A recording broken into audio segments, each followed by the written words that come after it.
é o Evangelho segundo Jesus, segundo Cristo, o Cordeiro Eterno de Deus, imolado antes que houvesse existência e manifestado na plenitude dos tempos em Cristo Jesus, o nosso Senhor.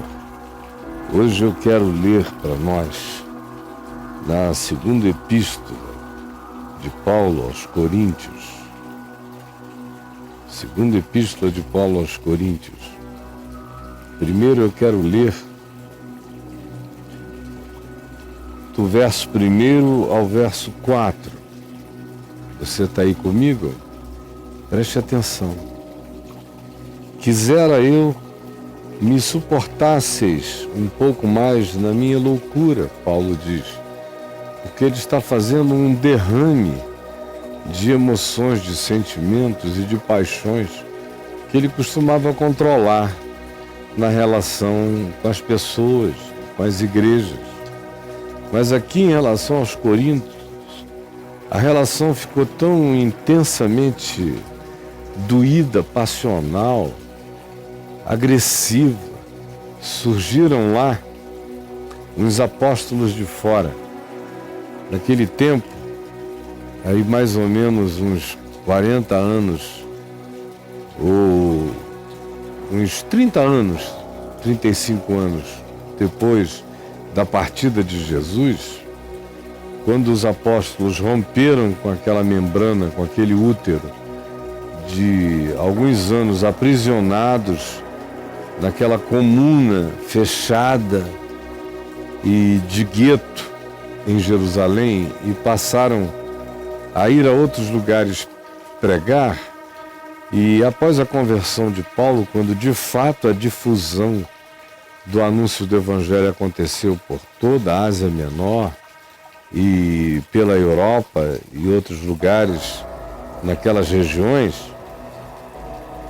o que aconteceu é que em Corinto especialmente não só havia uma sinagoga forte, com gente rica, influente, como também havia os judaizantes. Judaizantes eram aqueles judeus que tinham dito que criam que Jesus era o Messias, mas que queriam que o Evangelho existisse dentro dos ritos, dos modos, das formas, dos sistemas, das cerimônias e do sacerdócio judaico conforme prescrito no Velho Testamento, cumprindo todas as ordenanças de Moisés e da antiga aliança. E para Paulo, como deveria ser óbvio, isso era inconcebível, porque ele tinha entendido que em Jesus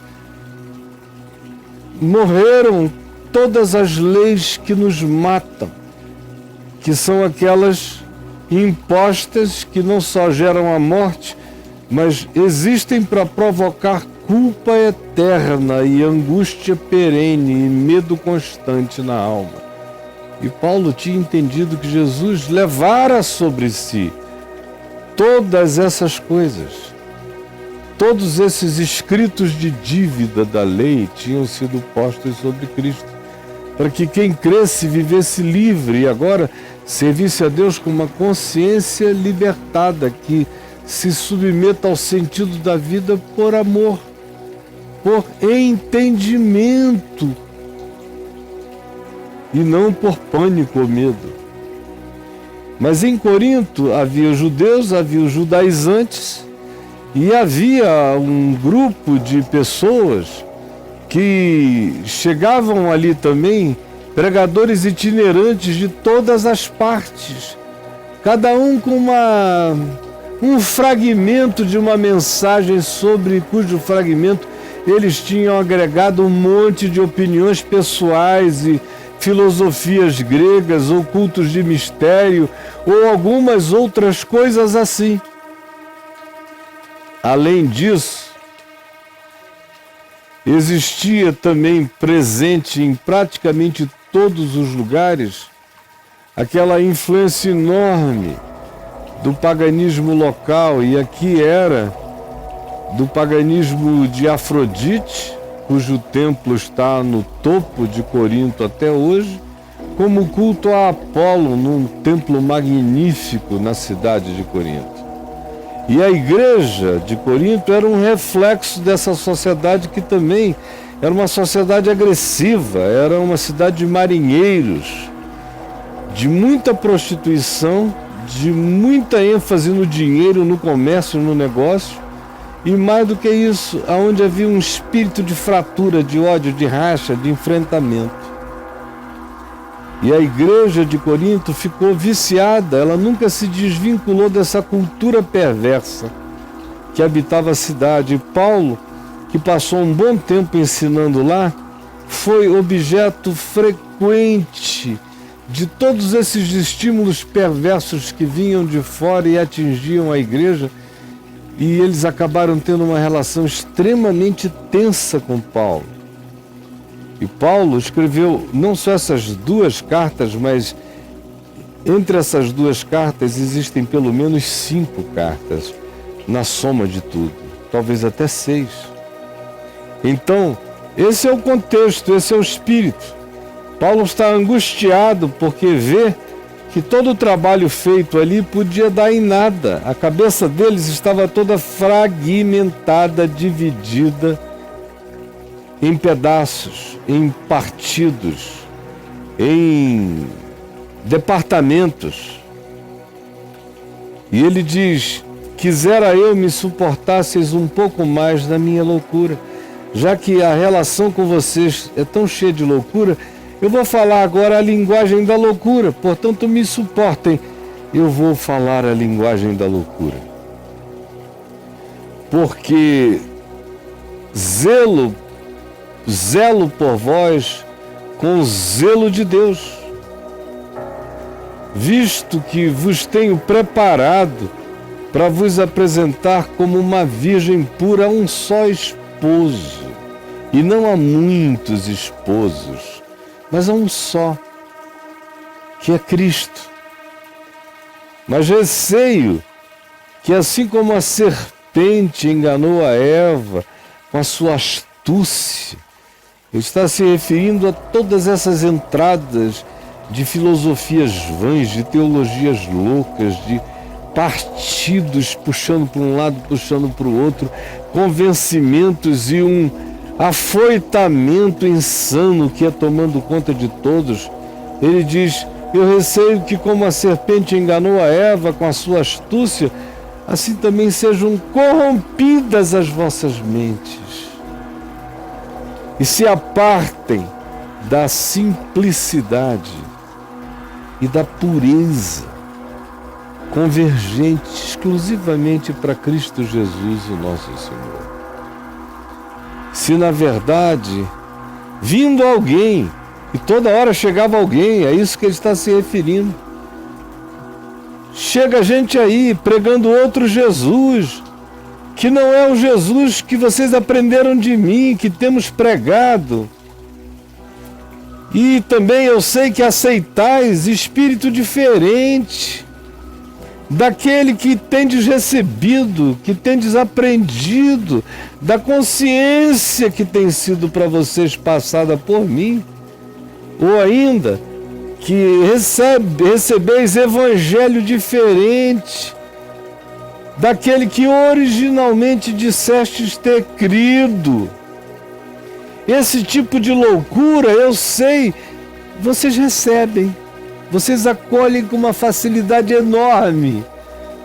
Mas a pureza e a simplicidade do Evangelho, conforme eu ensinei a vocês, vive sendo solapada por tudo que de novo, de louco, de estranho e de performático aparece entre vocês. Eu sei que vocês toleram a loucura muito mais do que conseguem suportar a simplicidade da verdade.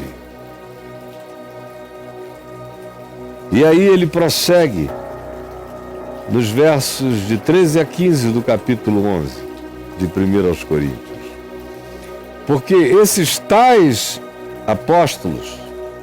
aos quais ele aludiu aqui, que chegam pregando um Jesus que nós não temos pregado, trazendo um espírito que nós não temos compartilhado com vocês, anunciando um evangelho diferente daqueles que no princípio vocês abraçaram e que vocês andam tolerando isso, esses tais apóstolos que chegam aí com essas invenções enlouquecidas. Saibam que esses tais são falsos apóstolos. Não foram enviados por Cristo. Eles só descobriram que falar em nome da piedade, seja ela qual seja, inventada, ou falar em nome de qualquer que seja mística, batizada com o nome de Jesus, é uma boa fonte de lucro. Esses apóstolos são falsos, são uns trabalhadores fraudulentos.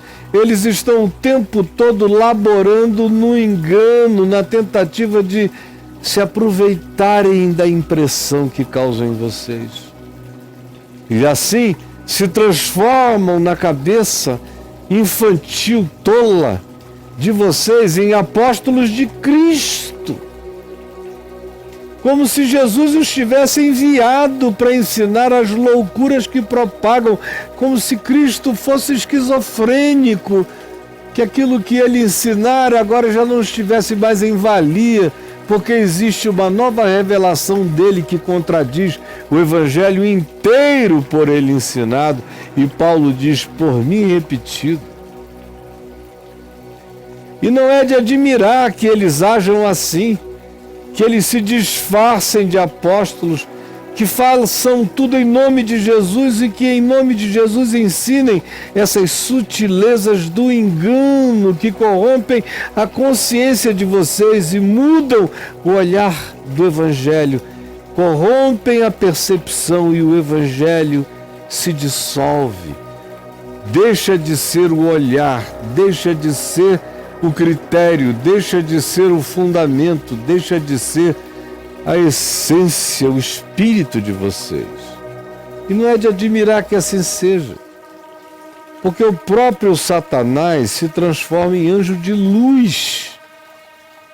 Fala como se fosse anjo de luz quando deseja praticar o engano da luz para os filhos da luz. Satanás se transforma em anjo de luz e vem com tudo sendo dito e armado em nome de Jesus.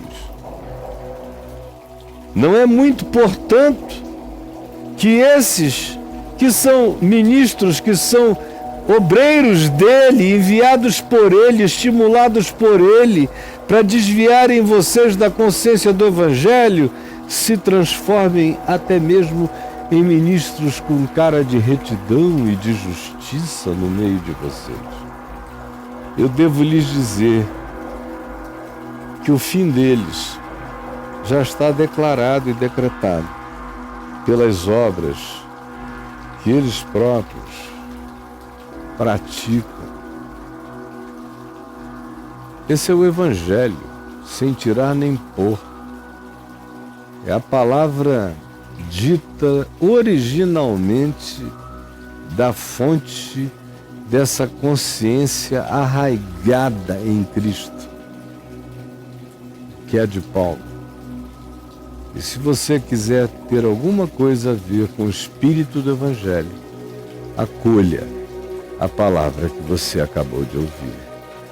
Senhor Jesus, tira do nosso coração toda a fragmentação, todos esses estilhaços provocados por tanta fraudulência, por tanta informação, por tantos apóstolos da loucura na mente do teu povo querido, e que acolhe de bom grado e tolera a loucura, e estranhamente começa a rejeitar tudo que seja simples e puro, segundo Jesus, segundo o Evangelho. eu te peço que tu nos dês um choque do Espírito Santo. E que tu quebres esse casulo, essa casca, essa blindagem no nosso entendimento. É o que eu te peço, em teu nome. Amém.